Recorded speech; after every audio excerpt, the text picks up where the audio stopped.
कुलधरा गांव की डरावनी कहानी, इसी के बारे में हम चर्चा करने वाले हैं। भाई इस कहानी को मैं सुना था ना, जब मैं खुद पढ़ रहा था मेरी रूह कांप गई थी। भाई ऐसा भी हो सकता है क्या कि आखिर कुलधरा गांव में हुआ क्या था, इसी के बारे में चर्चा करने वाले हैं इस वीडियो में। तो राजस्थान के जैसलमेर से करीब 20 किलोमीटर आगे कुलधरा गाँव है, जिसको भूतिया गाँव भी कहा जाता है। अब ये भूतिया गाँव क्यों कहा जाता है, इसी वीडियो में बताएंगे हम कि आखिर ऐसा क्या हुआ था वहाँ पर कि उसको भूतिया गांव कहा जाता है। भाई ये एक समय पर एक समृद्ध गांव था, जिसको बसाया था पालीवाल ब्राह्मणों ने। इन्होंने मिलकर इस गांव की स्थापना की। फिर आखिर ऐसा क्या हुआ जिससे कि भूतिया गांव कहा जाने लग गया इसको। तो इसकी कहानी चालू होती है 19वीं शताब्दी से। तो रातों रात लोग गायब हो गए वहाँ से। भाई पता भी नहीं चला भाई वो लोग कहाँ गए आखिरकार।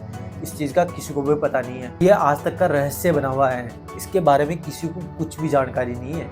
आखिर कुलधरा गांव की कहानी और श्राप क्या है, इसी विषय पर हम चर्चा करने वाले हैं। कहानी के अनुसार, यानी कि कहानी क्या कहती है आखिर, तो इसी के अनुसार हम बताएंगे कि क्या हुआ आखिर ऐसा कि वहां पर लोग रातों रात गायब हो गए। तो जैसलमेर के एक पूर्व दीवान सलीम सिंह की नज़र उस गाँव के मुखिया की बेटी के ऊपर नज़र थी।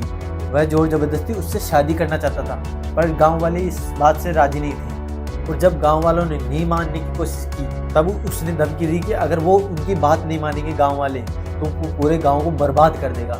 इस कारण ये कहानी आगे की ओर बढ़ती है। तो फिर गांव वालों के पास कुछ और ऑप्शन था ही नहीं, तो वो अपने सम्मान और अपनी बेटी की रक्षा के लिए वो रातों रात उस गाँव को खाली कर देते हैं।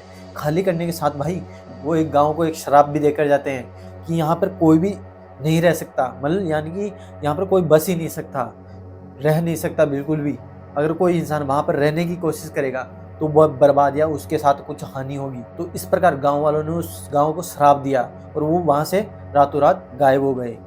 और उसके बाद में किसी को पता नहीं चला कि वो लोग आखिर गए कहाँ पर। आखिर कुलधरा गांव में भूतिया घटनाएं क्या हुई है, इसी के बारे में चर्चा करने वाले हैं। अब अजीब सी आवाज़ें, रात में लोगों को अजीब अजीब प्रकार की आवाज़ आती है, फुसफुसाहट जैसी, और पैर से चलने वाली आवाज़ें सुनाई देती है लोगों को। अचानक ठंड महसूस होना, रेगिस्तान होने के बावजूद भी भाई वहाँ पर अचानक से ठंडी ठंडी हवाएं चलने लगती है। ये एक प्रकार से वहाँ पे ऐसी घटनाएं अचानक से होने लगती है, जो कि वहाँ पर रेगिस्तान है, उसके बावजूद वहाँ पे ठंडी ठंडी हवाएं चलने लग जाती है। कुछ लोगों का कहना है कि वहाँ पर उजड़े गाँव में कुछ परछाइयाँ दिखाई देती है रात में, और वो भी घूमते हुए। और कुछ अशुभ घटनाएं हुई है, जैसे कि कुछ पर्यटक उस गांव में जाकर कुछ खंडरों को छूने की कोशिश करते हैं और छू लेते हैं गलती से, तो उनके साथ कुछ ना कुछ हानि जरूर होती है। इस प्रकार की कुछ घटनाएं हैं जो कि उस गांव में अक्सर होती रहती है। अब अभी भी प्रेजेंट टाइम पे भी ऐसा होता रहता है। परंतु आज का कुलधरा गाँव क्या है इसकी कहानी अभी प्रेजेंट टाइम पर, तो इसके बारे में हम चर्चा करेंगे।